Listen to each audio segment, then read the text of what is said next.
And welcome back to How to Start a Cannabis Farm. Step 4, the plot plan. Dun, dun, dun, dun, dun, dun. Okay, so hopefully you got your engineer paper. Hopefully you got your engineer ruler. Hopefully you got your mechanical pencil and you're ready to fucking do this. But you realize you don't know the distances to dig. Well, sorry. Should have started over and should have said, go get yourself a laser rangefinder. You know, the same thing that golfers use to, see how far it is from where they're teeing off to the actual pin. They use them for hunting as well. You can buy a Field and Stream, Cabela's, probably Academy, maybe Dick's. You will need that specifically to check distances. If you go on to, so everybody's got a property data map. Every county has a property data map, and usually, fuck it. Let me back up. Go on to Google and type in your shit. Type in your fucking address, right? Actually, I'm gonna back up even further. On your plot plan, you will need two types of plot plans and two scale plot plans, I should say. One of them will be the full parcel, which will include what's called the development inset, or the area in which you're going to be developing or turning into your cannabis farm. And that will be just a big old square, or rectangle, or circle, or diamond, or heart, or whatever you decide to make it into, surrounded by the rest of the land or property that you own. That will have to be, a scale from, like, let's just say 1 inch equals every 250 feet. That'll show everything, like your house, your garage, your drain field. That'll show the driveway. That'll show any private roads or highways, all that shit. The next one is the development inset plot plan, and that's, I guess, the one that we're really talking about. That's the one, and that scale can be something like, 1 inch equals 10 feet, 1 inch equals 20 feet, 1 inch equals 50 feet, depending on what you got going on. That's the one that's going to show specifically where your cameras are, where they're facing. If you're doing like an indoor facility, they may require you to have to show which way your doors open and close. They may need you to show where your where your butane storage is, or where your fucking water storage, or your AC units, or your humidifiers, who knows, whatever. But regardless, you'll still need to get a laser rangefinder. Okay. All that said, the plot plan. The best way for you to figure this out is to go on Google, type in your address, and ideally there's a map section that'll pop up. Click that. I think right now they actually changed the location of it, so it's under the layers category. I think sometimes it'll be on the bottom left, or it'll just say satellite on the bottom left. If you're on like a desktop, if you're on your phone, I think it might be at the top right under the little layers button. Looks like 3 sheets of paper. Go to satellite view. Look at your property on satellite view. I can't remember if it's a right click, left click on the desktop or whatever. You can now set a point and basically measure the distance from your satellite. That should give you a decent idea of how far everything is, and you can zoom in and get pretty close, pretty damn close enough to get you approved measurements.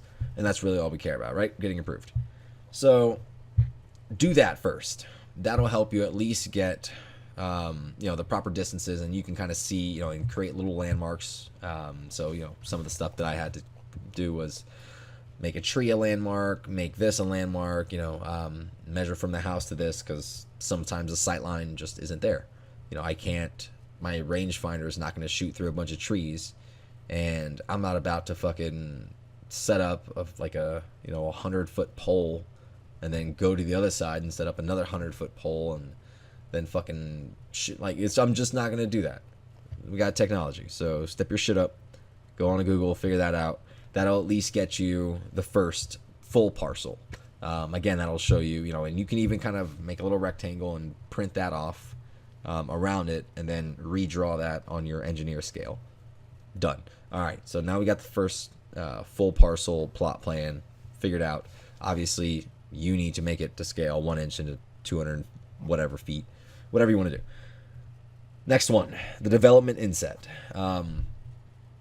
This is going to be the detailed one. This is where you're going to show, how big your pad is. Are there any drops? How big are those drops? Is there, show which way is north. Blah, blah, blah. Some of this, so like, you can get creative with it.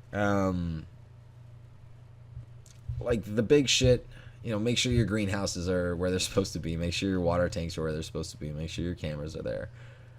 But, if you're drawing like a turn, like, okay, so one of my rough drafts, I was using I think I found what the fuck? Shaun White's Snowboarder.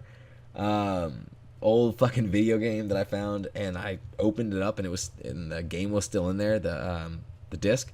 So I popped out the little fucking CD, and I used the edge to basically draw around it to make my my turn. And I just use whatever the fuck I have. For another one, I even used the lid to a mason jar because it just had a slightly tighter turn radius. So be creative. If you don't have stuff, you don't have stuff. Again, the goal is to bootstrap and be able to fucking do this. It doesn't have to be perfect. You're not an architect. You're not an engineer. You're just somebody getting shit done, and that's all it has to be. But the one thing you do kind of have to do is try to make it accurate. So just because your curve isn't is perfect, make sure that the distance between everything is the right size, or the right measurements, I should say. So if you have to have a 12-foot road where it has to be a 20-foot on the hammer turnaround or hammerhead turnaround, make sure that it shows that. If you have to have a turn where on the turn radius it has to be 55 feet, you better fucking show that. Just little things like that. Again, you have to show your part. And a lot of this is, I think, where the beauty comes in, is take your time with the plot plan. Because nothing is for sure until you start pushing dirt. And even then, I can't tell you, we were pushing dirt, and I was changing the plot plan as we were pushing dirt. So if the ground tells you, no, we got too much rock here and you're not fucking going forward, or you're not going to move this, then, whatever, go with it. I think that's the beauty of all this, is figuring out how your specific situation can be maximized, using something like lean production. And that's the other thing. A lot of people, they want to turn their property into this giant... Look, if your property is not set up to be, a tier 2 1 acre outdoor property, then it's not set up to be. My specific property, I got property, but I don't have water. So I'm not trying to push my property to be something it's not. And it works out even better because, a lot of people are worried about things like theft. Well, yeah, me too. But even better, I'm not growing for fucking weed. I'm trying to breed. I'm growing genetics. For me, it's a search. Yeah, I'm bottom of the food chain. So don't try to be anything that you're not. And don't try to turn your property into something that it isn't. Too many people realized, hey, we can grow an acre's worth of weed. Let's fucking do it. Well, they didn't have a place to sell it, or the money to finish it. And I don't mean finish flowering. I mean to get it out of the fucking field. Like, you end up not making enough per pound to even pay somebody to go harvest it, dry it, trim it, cure it. Like, that's what I mean. Right now, your plot plan is your dream. That's what it could be. But don't put all your money into making it happen if the market decides it's not worth it. I'm just saying ahead of time, like, don't get caught up in all of this, because it is easy to get caught up in keeping up with the Joneses, because the pot world, unfortunately, has really become about that. It's become about showing who's got the nicest greenhouses and who's got the, this and this. And what's weird to me is that, and you know what, the majority of them it's well fucking deserved. They worked their asses off for it. And I give them all the props, because, they're the ones that pioneered all this shit for us. They're the ones that got arrested and continued growing and continued to get arrested and continued growing, continued to get arrested and continued growing. So for them, that's fantastic. There's a lot of other people, though, that show all this pretty stuff, but really all they're showing is, look what money can buy. It doesn't show what they can do with that money, if that makes sense. It doesn't show how far they can stretch a dollar. It just shows that this is what a dollar can buy. Well, a dollar can also buy a bunch of other shit. It's like a dollar can buy 100 cheeseburgers, or it can buy, a left Jordan, or one pair of jeans. Like, $100 is $100. So keep that in mind as you're moving forward, because remember, your budget and your income can greatly determine your success. Hopefully they aren't the determining factors, because you've researched that enough and you've planned on that and you've factored it in. Don't make that mistake. A lot of people have made that mistake already and have lost millions. They've lost their livelihood because people got greedy. And I'm saying that right now because I felt that same feeling as I was moving forward with my project, where, I'm sitting here looking at greenhouses that are costing, well, let me back up. You're looking at a pound used to be able to be sold, for just say at least 1,000. And that was just for decent weed, not even top tier. And that was when I got into this.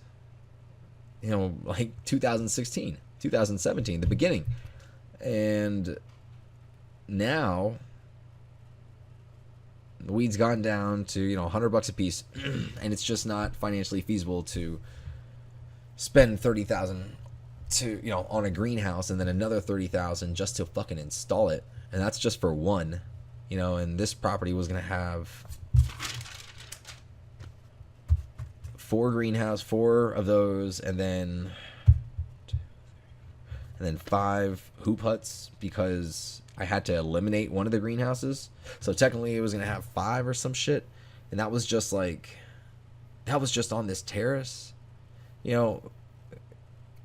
As you're moving forward with this, if the market decides to change your plot plan, be fluid and just allow that to happen. I know it's an odd place to kind of discuss, I guess, philosophy, because philosophy shouldn't exactly be step 4. It should probably be, step 0, or even step 13, because you'll learn philosophy after you failed or learned your lesson. But I'm saying it now. So just as you move forward with this, don't be surprised if things change. But let's see, what else? For your plot plan, as far as showing where your security cameras are going to go, some of the things you'll also have to supply are going to be your like a camera coverage plan. And I'll get into that later, because that goes further down into county responses and supplemental information, which blah, blah, blah. But if you can do it now, a camera coverage plan essentially shows in, some color, or like red, which direction your cameras are facing and the actual angle that they'll be able to see.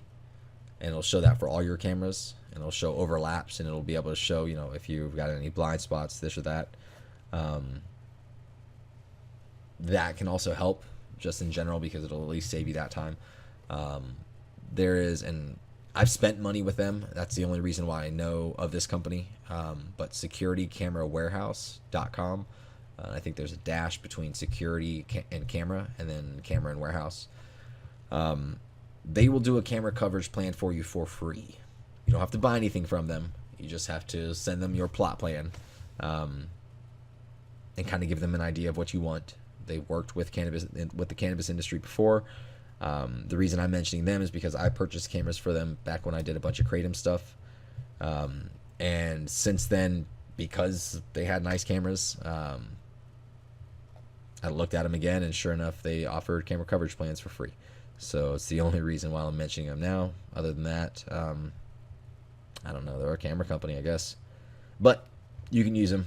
But other than that, this is a little shorter one. Step 5 will be on permits and things like electrical, grading, harvest, building permits, blah, blah, blah. But with that being said, this is the end of step 4 of how to start a cannabis farm.